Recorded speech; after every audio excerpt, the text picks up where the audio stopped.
Mais je pense que tu as raison, car d'après les informations que j'ai pu trouver, environ 71 milliards de dollars d'actifs russes gelés étaient censés être détenus en France.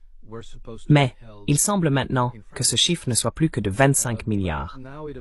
Il n'est donc pas clair comment ce montant est passé de 71 à 25. Mais il est très probable que le gouvernement Macron ait décidé de se servir, ce qui explique peut-être pourquoi Macron a été si enthousiaste à l'égard de cette guerre et si paniqué à l'idée de la perdre, car ils devront alors rembourser. Si les hostilités prennent fin, si la paix est conclue, et si les sanctions contre la Russie commencent à être levées, alors cet argent devra être restitué à la Russie.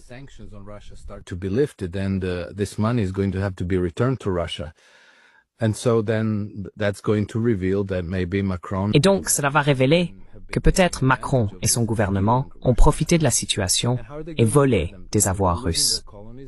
Et comment vont-ils les obtenir? Vous savez, ils perdent leurs colonies. Ils ont perdu la plupart de leurs colonies en Afrique. Il ne reste plus personne à piller et à exploiter.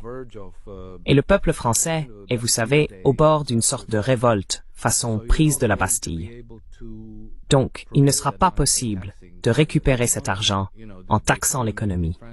L'économie française est déjà dans un état déplorable. Cela pourrait donc signifier la faillite de toute la nation. Et cela pourrait signifier, je ne sais pas, j'aurais tendance à dire, des poursuites pénales. Mais à ce stade, il ne s'agit plus vraiment de poursuites pénales, mais plutôt de sortir les guillotines et de renouer avec les anciennes traditions françaises de justice de cette manière. Pursuing the old French traditions of justice in that way.